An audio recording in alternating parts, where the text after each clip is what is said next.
Hi, I'm Elizabeth Knopf, and I'm currently the Director of Sales Operations and Enablement at Axon Enterprise, formerly Taser.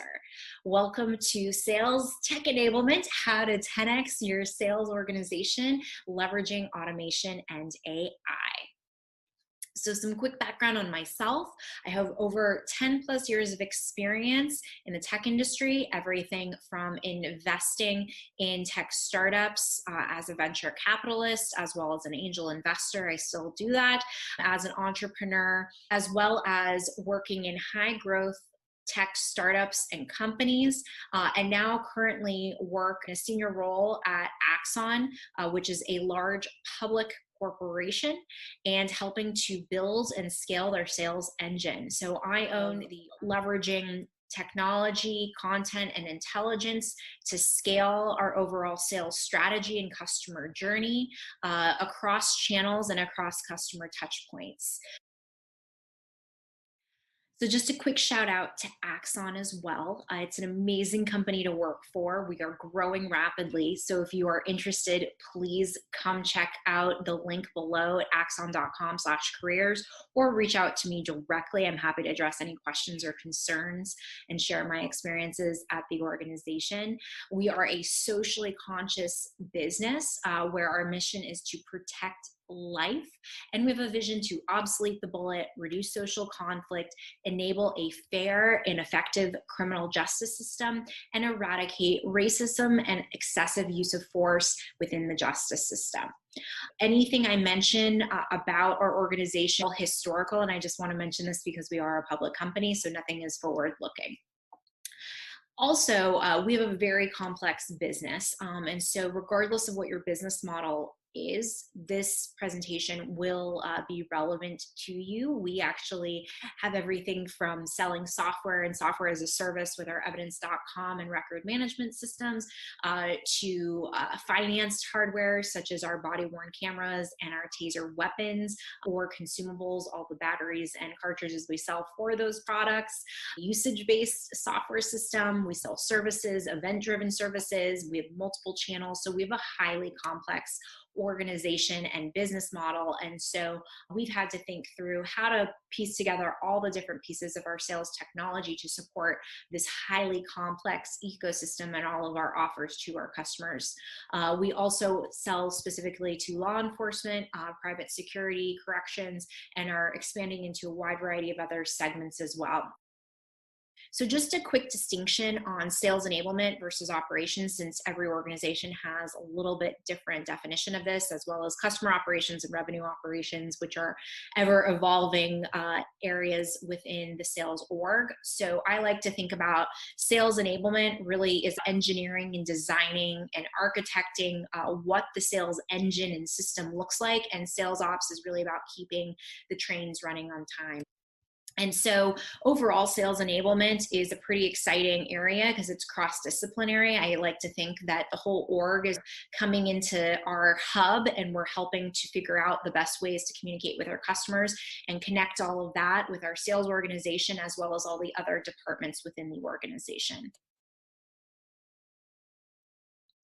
So just to give you some context on the overall sales tech ecosystem, it's been fast growing and evolving over the last 10, 20 years and more, and it's going to accelerate with the advent of AI.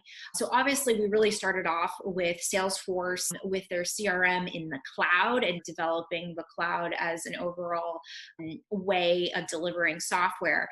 And as that built out and they developed an ecosystem around that, that's really advanced a lot of sales tools where now you can look at any point within the funnel and there's going to be a solution to address those needs. And as that started to evolve, then you had a lot of personalization to help reflect the relationships that salespeople create, and how do you actually translate that into bits and bytes overall to have those better touch points, better visibility into the customer as a whole. And then niching began to take place where not all business models are created equal, nor segments. And so a lot more technology has adhered to any specific requirements within a specific business segment. So whether it's healthcare, auto, retail, there's probably a solution that's highly tailored, or at least part of that workflow is tailored for that industry. And then of course, APIs have really unlocked a lot of potential and opportunities where historically you've had humans helping to connect these products or fill in any gaps. With APIs, it really can help make a seamless workflow on the back end or for customer facing experiences, or as well as sales experiences. And then one area I'm really excited about is really how they've been moving towards no code from low code, because this enables to have more pervasive amounts of talent to support software, where historically software programs have been very resource sucking, because you had to have a lot of people supporting the overall systems to make sure they were just up to date, maintained, or just to customize and develop them to meet your needs. And now, as less code is happening, more flexibility is happening, it's going to really allow for talent to meet up with the needs of the organization and leverage a lot more tools. And then finally, vertical integration. And when I think about this, I really think about this as the customer and sales experience as a whole, where it's really about a full customer's life cycle. And so you really need to think about how your technology is reflected in all the different touch points within the customer journey, so that it is very comprehensive and it's not having to log into 20 different systems depending upon what department you want to interface, and you can get issues addressed immediately. And then finally, AI is really going to unlock a whole new world of opportunities, which I'll get into why in a second. So automation and AI are different. Automation is really about taking the human out of the robot, where you need to have really strict rules and a repetitive process to get a lot out of it and to make sure it's a good tool. However, if you put bad inputs in, you're going to get a bad output, and there's still a lot of manual intervention and support required. AI is super exciting because it's going to be a lot more dynamic. This is really about putting human into the robot, where it's going to become intelligent and help provide insights well beyond our capabilities as humans. A quick example is we started using a tool that actually records, transcribes, and helps to elicit insights from our sales conversations. Whereas before, this was basically a game of telephone, pun intended, from our sales managers all the way up to our execs, and a lot would get lost in translation. Well, now we have concrete data to know what is actually happening with all these sales conversations, and thus we can get better market intelligence. And it actually allowed us to save time in adjusting one of our packages for one segment of our customer base, and being able to adapt much faster versus looking at any lagging indicators such as our revenue in that segment. So a lot of different applications going forward. Recommendation engines we see all the time on the consumer side, but these are being developed more aggressively and faster and more uniquely. Pricing, forecasting, lead scoring, market intelligence, as I mentioned, and various forms of sales communication, as well as a wide variety of other applications. AI is just at the beginning, and you're going to start seeing basically AI helping to adapt across the board in many different capacities within the overall funnel. And I won't go into this specifically, but if you do have any questions, I've actually reviewed probably about 80% of these different companies. This is more sales technology as a whole, not specifically AI, but a number of these actually down in that intelligence and analytics area are leveraging AI. There's a lot more incredible solutions out there from an AI perspective, and I love looking at any of the new ones. So please feel free to reach out to me directly if you have any questions on these.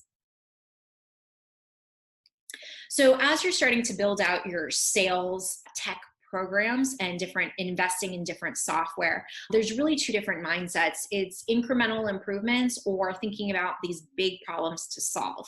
Now, I actually think both of these have their place, but it's really important if you're going to buy and invest in a new piece of software that you're looking at 10x problems. There are hidden factors that will derail you if you are not thinking about big problems to solve. It will take more time than you anticipate. anticipate. It will take more resources than you anticipate. And so you really want to think about those 10x problems, because those are the worthwhile ones on really building out a program to support, because it's not just build it and they will come and everything will be perfect. So you need to think about those big problems. That said, there is a place for 10% incremental improvements in twofold. So number one, when you make a large investment in this 10x problem, you actually are going to iterate to achieve that 10x. Very rarely are you going to be able to reap that ROI very, very quickly. It's usually an iterative process because it takes time to get people to adopt something. Sometimes an exception is when you're wiping out a department or certain roles and repetitive tasks that are happening. You might be able to see that, but typically you have to iterate to achieve that 10x. And that especially happens on the revenue and top line side. And then the other place for a 10% mindset or process of approaching implementing your software is for small customizations or features. AI ends up being slightly different, where you can actually see returns much faster because you're going to have less potential human engagement and unlock a lot more insights and opportunities than you would with some of these other programs. As well as you often see sort of a plateau when you implement tools and software and you make these improvements. AI doesn't necessarily have that limit or cap. So just quick examples on a 10% problem was when we had a challenge with our finance team and our sales team communicating on a certain status between two different systems and where that customer was in that process. And so by integrating those, we were able to provide better visibility for our sales team and thus for our customer around that. And that decreased a ton of communication and back and forth and delays, which allowed to get to faster resolution for that customer. Now, 10x problems, we've addressed quite a few of these that I've seen over the past couple of years. We've implemented new software for our e-commerce channel to drive self-service and ultimately create more capacity for our sales team. We've also been able to roll out a whole new software portal for our customers that allows even more self-service on operational challenges that passed over to our sales team prior to this portal. And then finally, we've brought in-house one of our product lines that was a service line that had a whole separate experience on how it was purchased. And so customers had to log into a whole other system. And now we've integrated that to make it one area that's cohesive, and it has just made our customers much happier. Determining when to automate is also extremely crucial. So when you're in the early stages of a business or have a new department or a new segment in your organization, if you're larger, it's really important to avoid automation because you don't yet know what the process is going to look like. And so when you're thinking automation, you're definitely needing to figure out first if you have channel market fit and product fit, what that process looks like. Is it repeatable? Do you know your customer well? Because if you build out a whole infrastructure, your focus shouldn't be there. You should be focused on getting the results and customers, and you can sort of manage on the back end with a lot of ad hoc processes to get to that result. It just might not be smooth and as scalable, but you need to prioritize that result over having this beautiful workflow. Now, on the other side of things, as you grow and have more complexity, you can waste a ton of resources by having these extravagant processes with a ton of humans and a lot of costs associated with that, where automation could then serve you extremely well. So you don't want to do it too early and you don't want to do it too late. Also, you want to be cognizant, as I mentioned earlier, that if you do it later, you've addressed sort of improving those 10% challenges before you bring in new things, because even bringing in new things will slow you down. And so we had an example where one of our new business segments, one of the sales leaders asked us to customize certain fields in Salesforce. Simple requests, but we actually told him no, because we wanted to make sure it was clear on what was going to happen, because we had a massive backlog with our Salesforce team, and we've already seen 20 different changes in terms of how they were approaching the business. And so it's really important you do it at the right point in time. Now, process and people always should come first. Examine if you can improve these things or if a problem is happening, if it's due to one of those factors, because oftentimes it is. And people think that software is going to be a magic bullet, but you know what? Oftentimes it's related to the process and the people. And by adding new customizations and features, could be behavioral, where you add a new field in, but nobody's using the old one. So why would you add something new that they're not going to adopt? So it's really important to make sure these things are addressed before you automate. And I would say just avoid the question of automating until you've really evaluated other ways to solve the problem. Technical debt is unfortunately a necessary evil. As you grow as an organization, which is always a good problem, you're going to acquire technical debt. Now, the biggest times this comes up is when you have new business models or you're rolling out new things and you're trying to leverage your old systems and old infrastructure to support that. And then it starts to feel like you have duct tape and glue holding everything together. That might be a point in time you want to reevaluate what your infrastructure and ecosystem looks like. And if you've gone through as many of those 10% incremental improvements, or you're starting to customize a system to make it look like something completely different than what you bought, and it's actually turning into a whole new type of software, that might be another opportunity you want to wipe the slate clean. Now, automation is different from AI. Most of the things I was just addressing was related to automation. AI is actually going to allow you to implement tools sooner than you would with automation. And this is because it's going to allow for better decision making and saying, hey, this is a bad process, or just adapt to more complexity in a changing environment. So you won't have as much risk. Now, there's still going to be challenges and other risks that'll come up, but it's really going to help allow you to take advantage of these tools much sooner, which is pretty exciting. So one of the key pieces in how you approach your software program, one of the most important things to start off with is the organizational alignment. And so if you're thinking about, oh, we have a problem with our quoting, I want to make sure that that connects back up to your organizational goals so that everybody is moving in the right direction. Now, you can definitely make that connection to driving revenue or decreasing costs, which are most likely one of the two areas in which your organization is focused. But it's just really important to make those connections because it'll help you communicate to get buy-in and just make sure you're focused on the right thing. Because again, if everybody is rowing and moving in the same direction, things will move much more smoothly. And you'll have that momentum in being able to achieve 10x. So depending upon how you can break down all the different metrics and pieces, this is by no means comprehensive, but this is just sort of one way to think about how things sort of bubble up into the larger organizational and departmental goals. And then not only from a goal side, but also making sure that your programs are aligned. I came in and joined Axon.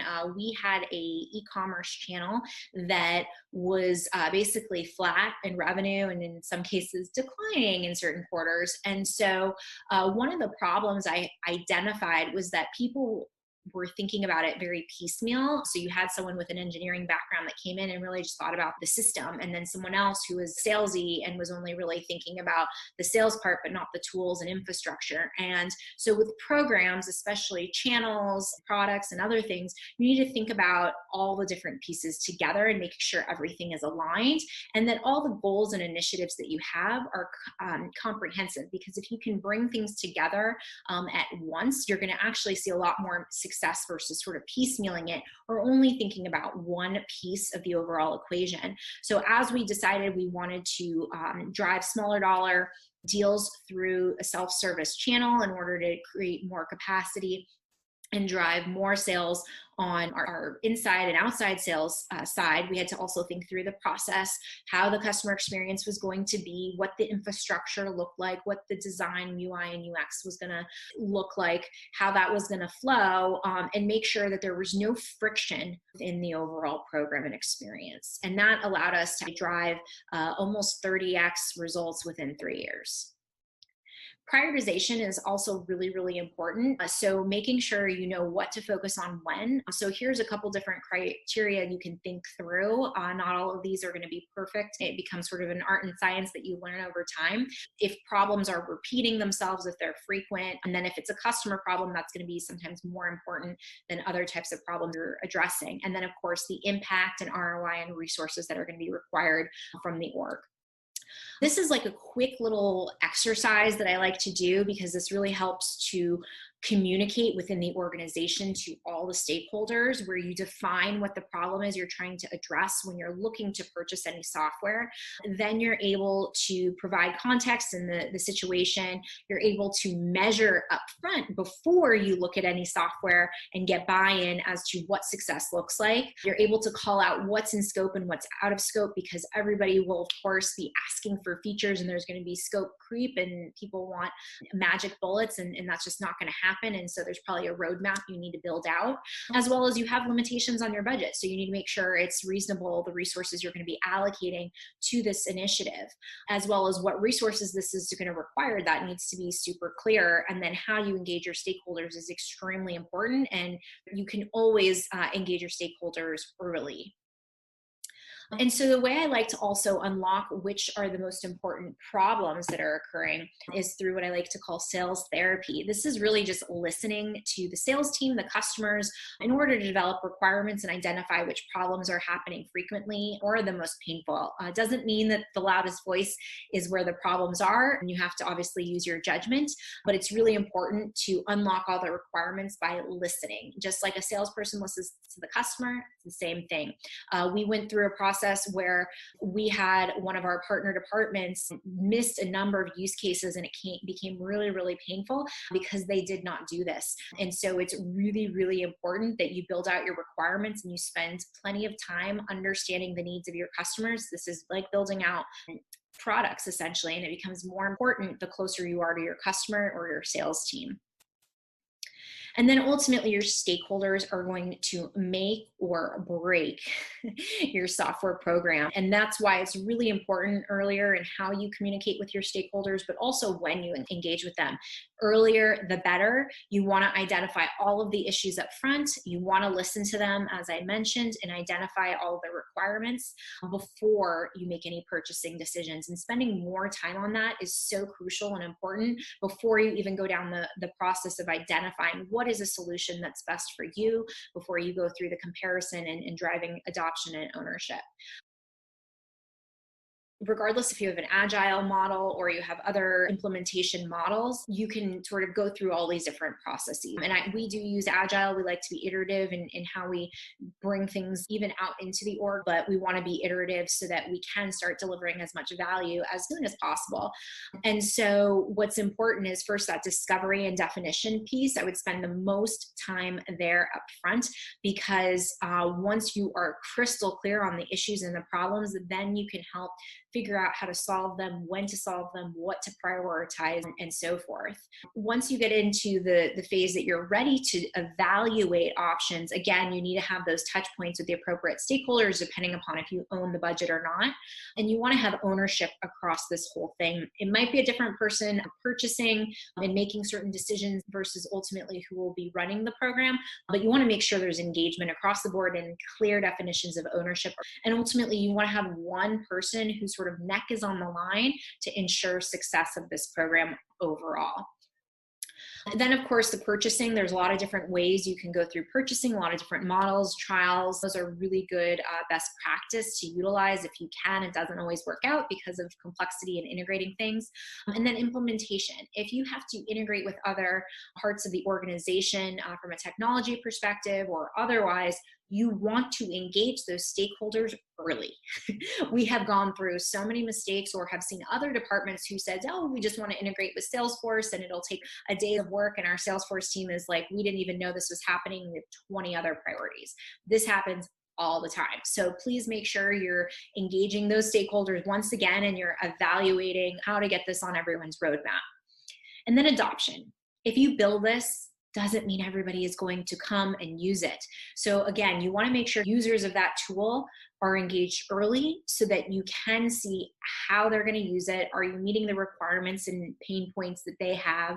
And you have champions within the overall sales teams that will drive this, and that managers are bought in to help drive the proper behaviors. Because if you have to require more of your salespeople and more administration, it is not going to go well. I promise you this. We have seen this time and time again. And actually, going through a trial, we identified that the workflow on one of the tools we were looking at didn't have the workflow that was super intuitive for our salespeople. So we ended up going with a different provider. And so it's really important to get them engaged early and ultimately have an owner who can help quarterback this whole process. Thanks so much for your time today. Hope you got something out of it. Look forward to your questions. Please feel free to reach out to me about Axon Careers with my contact info below, or stay in touch on industry knowledge and sales contact at knopf.co. Thanks so much. Look forward to hearing from you.